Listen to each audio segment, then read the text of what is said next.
Na África Ocidental existiu uma das sociedades mais ricas e poderosas que a humanidade já viu. Na beira do deserto do Saara, o Império do Mali triunfou a partir de suas gigantescas reservas de ouro e de seu exército poderoso. É sobre esse império de homens negros cobertos de ouro que existiram por muitos séculos que vamos falar hoje.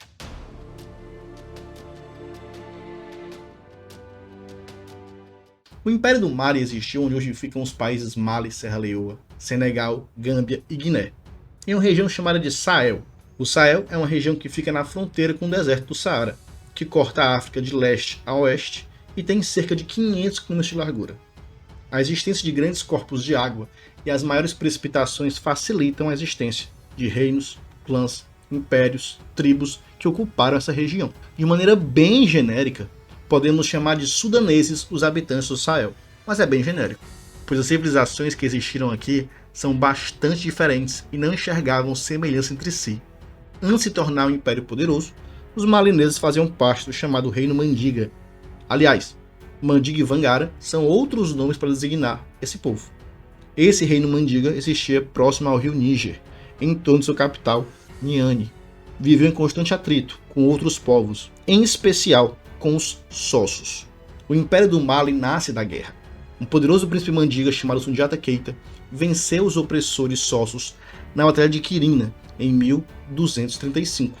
A partir da vitória sobre esse povo e a anexação de seu território, surgiria o poderoso império que iria existir por muitos séculos. O consenso é que esse império durou de 1235 até 1610, quase 400 anos de existência. Uma característica importante da civilização foi a religião. Sundiata Keita e muitos dos seus súditos se converteram ao islamismo. O Islã já existia na África, mas era uma religião dos povos berberes que viviam na região norte e cujo fenótipo era árabe.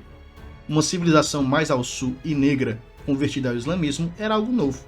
E isso foi importante para colocar ainda mais Mali na rota comercial que cortava a África e ia para outros continentes, como a Europa e o extremo da Ásia. Os povos islâmicos dominavam boa parte dessa rota comercial e Sundiata Keita sabia que a conversão traria benesses para o comércio do seu povo. As riquezas desse povo são assustadoras. Os números são absurdos. Um de seus imperadores, Mansa Musa, é considerado ainda hoje o homem mais rico da história da humanidade. Os estudiosos não conseguem mensurar perfeitamente sua riqueza, que está na casa dos trilhões. Isso, trilhões, com T. Augusto César estaria em segundo lugar com 4,6 trilhões. Os homens mais ricos hoje não passam de 200 bilhões de patrimônio. Mansa Musa causou um problema quando fez sua peregrinação até Meca. Ele carregou e distribuiu tanto ouro na sua viagem que houve inflação em vários países por causa da quantidade descomunal do metal que entrou na economia. Mais da metade de todo o ouro circulava pelo Mediterrâneo, nessa época, era oriundo do Império do Mali. Além da prospecção do ouro e do comércio, o Império do Mali tinha outra riqueza: o sal. Comum encontrar a baixos preços hoje, o sal no passado era algo valioso, e seu grama chegou a custar mais que o grama do ouro. E várias minas de sal existiam na região ocidental da África, dentro dos mais de 3.000 km² que essa civilização compreendia. Mais do que um exército poderoso e uma reserva descomunal de ouro, o Império do Mali era cultura. Vários de seus imperadores investiram pesado em bibliotecas, universidades, escolas e estudiosos. Tombouctou ficou conhecida como um grande centro de conhecimento e pesquisa dentro do mundo islâmico da época. Inúmeros sábios, médicos, matemáticos, químicos existiram na influente Universidade de Sankoré, que foi fundada pelos malineses. Parte da explicação de como um império tão vasto, com mais de 40 milhões de pessoas, durou por tanto tempo, está na política externa praticada por seus imperadores. Ao contrário de muitos impérios que exigiam que os povos conquistados abandonassem seus costumes, idioma e religião, os Vangaras permitiam que os povos conquistados mantivessem seus traços culturais desde que obedecessem ao imperador e suas autoridades, e pagassem os impostos. Na verdade, algumas civilizações até gostavam de fazer parte do Império do Mali. Fazer parte de uma civilização com um comércio intenso e um exército poderoso poderia ser vantajoso. Um dos traços religiosos mais respeitados por esse povo eram os griots.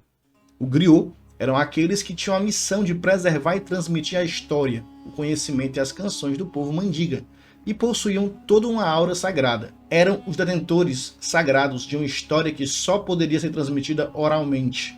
Muitas vezes serviam como professores de imperadores e grandes autoridades malinesas. E a esses homens e mulheres griot, isso é interessante porque o griot ele pode ser tanto o griot como a griot, não há machismo nessa relação, o que é algo estranho para esse período histórico, e para eles era reservado a maior honraria de todas.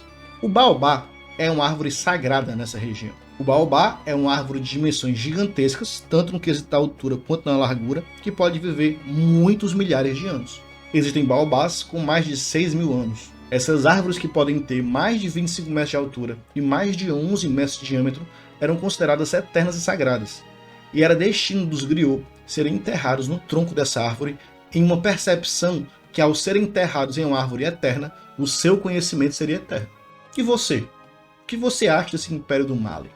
Você tinha noção de que haviam impérios negros tão ricos e tão poderosos na história? A gente se vê na próxima.